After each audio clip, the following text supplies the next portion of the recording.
Oke, Assalamualaikum warahmatullahi wabarakatuh.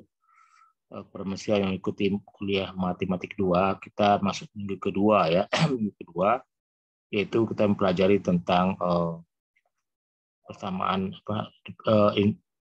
diferensial ya, diferensial implisit ya. Diferensial turunan tingkat tinggi. Jadi temuan kedua ini kita mempelajari turunan tingkat tinggi ya.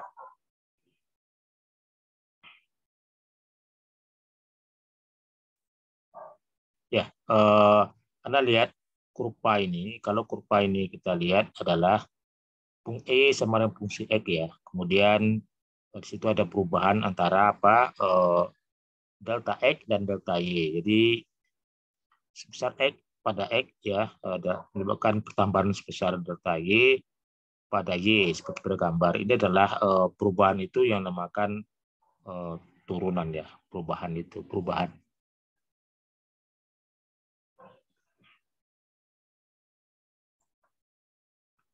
Delta Y ya, delta Y sama dengan fungsi X tambah fungsi dari X tambah delta X dikurang fungsi X ya. Jadi itu adalah perubahannya ya. Baik kedua ruas dengan delta X jika diperoleh delta X mendekati 0 maka Leibniz ini menggunakan lambang dy per dx ya untuk menggambarkan apa namanya perubahan itu. Jadi untuk menyatakan delta y per delta x sama aja dengan fungsi ya, sama aja dengan fungsi x tambah delta x dikurang fungsi x per delta x ya. Ini limit ya, limit dari itu ya delta x mendekati 0 dan itu maka itu namanya fungsi aksen ya, atau turunan ya. Fungsi aksen atau turunan.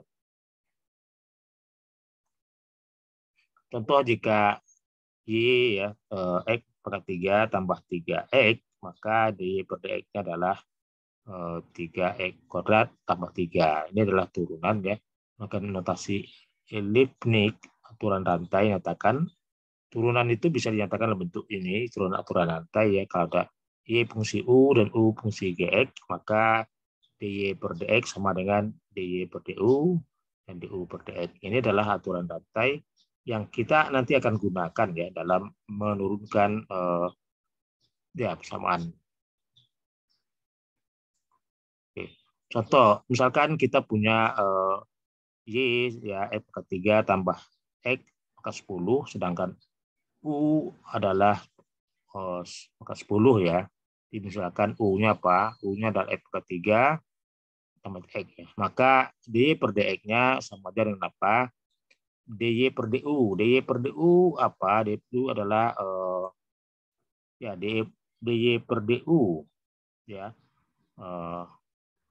U-nya pangkat 10 jadi 10 pangkat 9 ya. Kemudian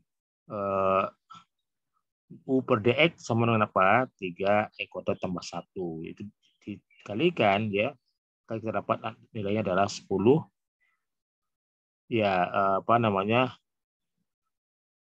Ya, U-nya adalah x per 3 tambah x 9 ditambah dengan 3x kuadrat tambah 1. Jadi sama dengan itu ya. Itu adalah aturan rantai ya. Aturan rantai yang kita bisa kembangkan nanti. Fungsi F dapat diturunkan jadi fungsi aksen, ya dari fungsi aksen dapat diturunkan jadi fungsi double aksen, ya juga turunan kedua, dan dari keturunan kedua dapat jadi keturunan ketiga, ya, yakni fungsi turunan ke n dari y fungsi x dikembangkan dengan fungsi n ya atau dn itu tingkat tinggi ya, tinggi. Contoh jika y cos 2x maka diturunkan jadi 2 sin 2x atau ya min 4 cos 2x, kemudian turunan ketiganya adalah 8 sin 2x. Jadi turunan itu bisa berlanjut ya sampai turunan ke n ya. Turunan pertama mempunyai interpretasi fisis kecepatan sesaat. Jadi turunan pertama itu bisa diartikan kalau suatu pergerakan maka dikatakan kecepatan saat ya. Turunan kedua itu secara fisis dapat dinyatakan dalam bentuk percepatan. Jadi percepatan ya. Jadi secara fisik kita gambar seperti itu. Dan laju perubahan kecepatan terhadap waktu ya. Jadi kecepatan saat adalah laju perubahan kecepatan terhadap waktu dengan percepatan ya. Kerjakanlah latihan soal tentang kecepatan dan percepatan sesaat agar lebih mengerti ya tentang prestasi dari turunan, khususnya turunan pertama, kedua, dan ketiga. Jadi kalau kita mengerjakan soal-soal tentang kecepatan, percepatan ya sesaat, maka kita akan banyak mengerjakan soal-soal yang berhubungan dengan turunan pertama, turunan kedua, dan turunan ketiga ya. Ketiga.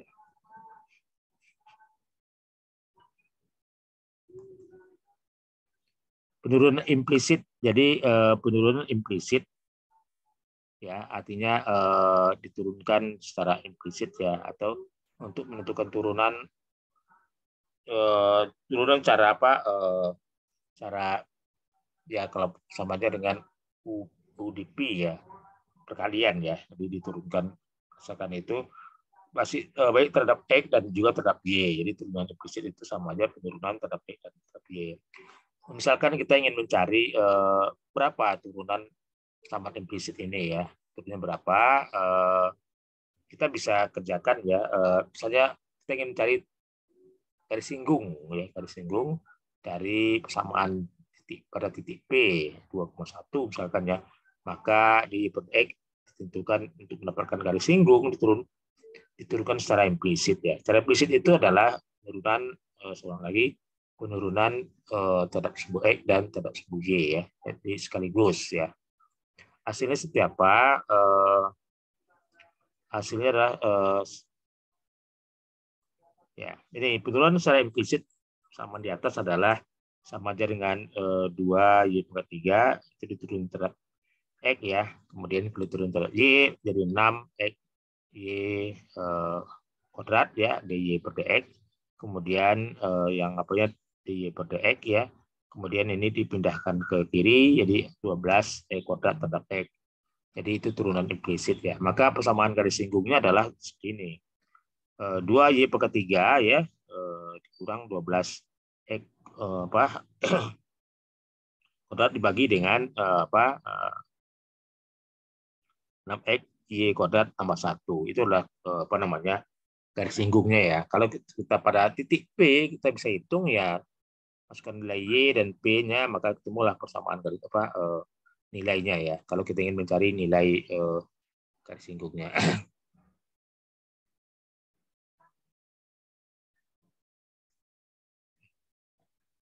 Turunan fungsi parameter, turunan fungsi trigonometri ya. Jadi ini adalah kita coba cari ya, parameter itu adalah penguraian ya, penguraian dalam bentuk ya. Kita gambarkan fungsi parameter itu adalah penguraian dalam bentuk ya, X sendiri dalam bentuk T dan Y sendiri dalam bentuk T ya. Jadi fungsi parameter.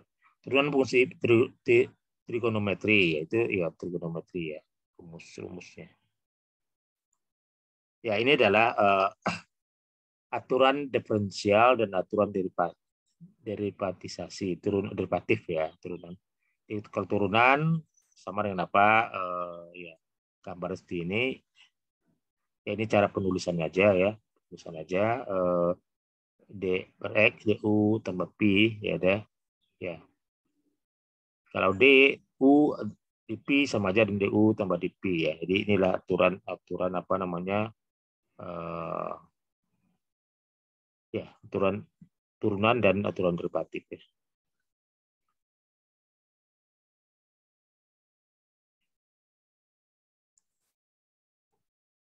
Ya, fungsi parameter terlihat. Fungsi parameter persamaan lingkaran misalkan X kuadrat tambah Y kuadrat sama dengan 4 ya. Dalam bentuk fungsi parameter dinyatakan sebagai apa? X-nya adalah A cos T ya. X-nya A cos T sedangkan Y-nya adalah A sin T. Ini adalah namanya. Jadi X dan Y digambarkan dalam bentuk apa? Dalam bentuk ya, A-nya sama dengan apa? A-nya adalah jari-jari ya. Jarinya. Jadi A jari-jari ya. Kemudian cos T ya. Ini cos T. Kemudian dengan demikian kita X sama dengan T sin T ya, dan Y sama dengan ya 1 kurang cos T. X sama dengan ya, T sin T. Kemudian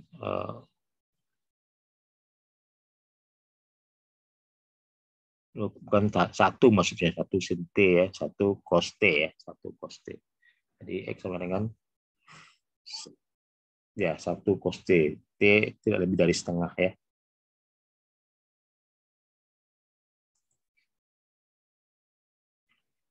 Ini soal ya, tentukan turunan dari Y terhadap X dari fungsi parameter ya E ya.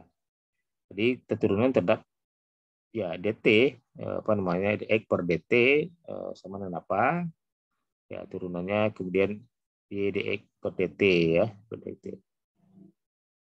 Jadi semua kita turunin terhadap t ya t. Jadi variabelnya dt ya X itulah fungsi parameter ya.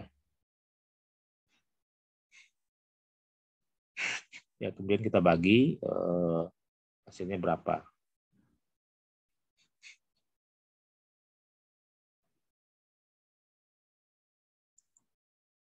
Fungsi trigonometri ya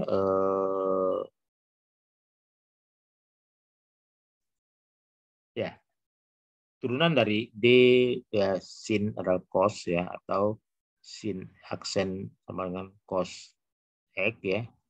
Kemudian turunan dari cos sama dengan sin ya, turunan dari sec sama dengan sec X kali tangen X, turunan kosekan sama dengan kosekan X dan kotangen X ya, turunan dari tangen sama dengan sec kuadrat, dan turun dari kotangen sama dengan min kosekan kuadrat. Jadi itulah turunan apa namanya dari ya trigonometri ya. Ini rumus-rumus yang perlu diketahui ya.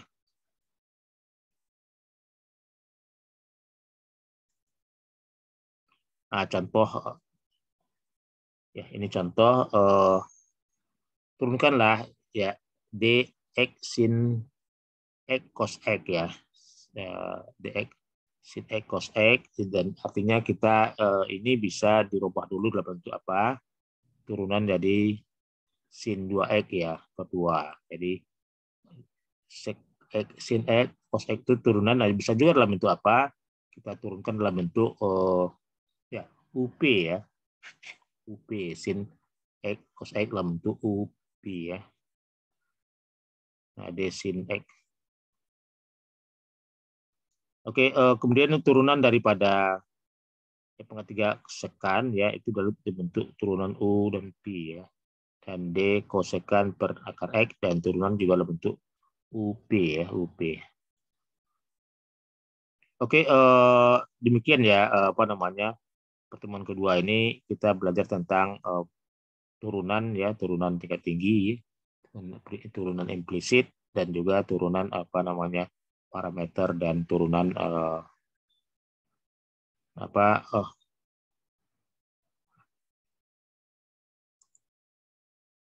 turunan parameter, turunan trigonometri ya, trigonometri ya. Oke, cukup sampai sini ya. Assalamualaikum warahmatullahi wabarakatuh.